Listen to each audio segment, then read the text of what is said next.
കുറേ കുറേ വർഷം എന്ന് പറഞ്ഞാൽ ചിലപ്പോൾ എന്തായാലും ഒരു 5-10 വർഷത്തിൻ്റെ അടുത്ത് ഉണ്ടാവും തോന്നുന്നു അല്ലേ. നല്ലൊരു ഇതായിരുന്നു. അത് തമിഴ് പടത്തിൽ ഇപ്പോൾ രണ്ടാം പാടെ ഒരുമിച്ച് വരിക എന്ന് പറഞ്ഞാൽ നല്ലൊരു തന്നെയാണ്. എന്ന് വെച്ചാൽ പിന്നെ ശാന്തി മാസ്റ്റർ ആയിക്കോട്ടെ, ജയറാമേട്ടൻ എന്ന് പറഞ്ഞാൽ ജയറാമേട്ടനെ ഉർവശി ചേച്ചി വരുമ്പോൾ അറിയാമല്ലോ നമുക്ക്. അത്യാവശ്യം നമുക്ക് അതിൽ കോമഡി വർക്കൗട്ടാണെന്ന് അറിയാമല്ലോ. അതേ കുഴപ്പമില്ല, നല്ലൊരു ഒരു ഡാർക്ക് മൂഡ് കോമഡി പടം കേട്ടോ. നമ്മുടെ കോലമാവ് കോകില മോഹിനിയാട്ടമൊക്കെ കാണിയാലേ ആ ഒരു മോഡൽ പടം നന്നായിട്ട് എടുത്തിട്ടുണ്ട്. ഉർവശിയാണ് ഉഗ്രനായിട്ടുള്ളത്. ഉർവശി ജയറാം കോംബോയും നന്നായിട്ടുണ്ട്. അടിപൊളി നല്ലൊരു എൻ്റർടൈൻമെൻറ്റ് പടം. ഡാർക്ക് കോമഡിയാണ്.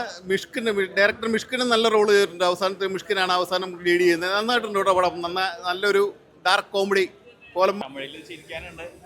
ഓൾസോ ഇപ്പോൾ ഈ പടം അങ്ങനെ ഗ്രിപ്പിംഗ് ആയിട്ടൊരു മൂവി ആയിരുന്നു. അവസാനം വരെ ഗ്രിപ്പിംഗ് ആയിട്ടൊരു മൂവി ആയിരുന്നു. ലാഗ് ഇല്ലാണ്ട് തന്നെ കാണാൻ കോമഡീസ് ഒക്കെ എത്രത്തോളം വർക്കൗട്ട് ആയി. ഓൾസോ ഒരു ക്രൈം ഡ്രാമയും കൂടെ ആണ്. അപ്പോൾ അതെങ്ങനെ ഉണ്ടായിരുന്നു? ആ ഒരു പാർട്ടൊക്കെ എങ്ങനെ വരുന്നുണ്ടായിരുന്നു ഇൻവെസ്റ്റിഗേഷൻ?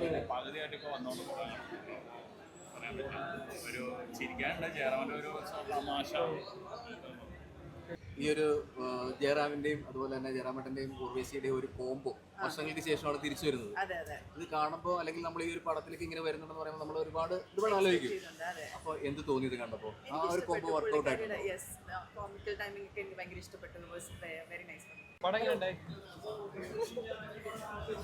ആവറേജ് മൂവിയാണ്, കുഴപ്പമില്ല, കാണാം. OTT വാച്ചിനൊക്കെ പറ്റിയ മൂവിയാണ്.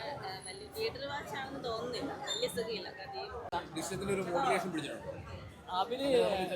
പക്ഷേ അവര് ദൃശ്യം കണ്ടിട്ടില്ല എന്നാണ് തോന്നുന്നു. ഇത് വേറൊരു വെറൈറ്റി സാധനം.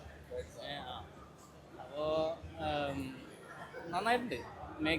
ലെവലിൽ തന്നെയാണ് മേക്ക് ചെയ്തിരിക്കുന്നത്. അതിലാണ് കാര്യം. അത് ഗംഭീരമായിട്ട് തന്നെ സക്സസ്ഫുൾ ആയി ചെയ്തിട്ടുണ്ട്. ചിരിക്കാനുണ്ട്. രണ്ടുപേരും കൂടി ഒരു കോമഡി ഉണ്ട് അതിൽ. അവസാനം പല രസമുണ്ടായിരുന്നു. പോലീസ് വേഷം, മിഷ്കിന്റെ വേഷമൊക്കെ അതിപ്പോ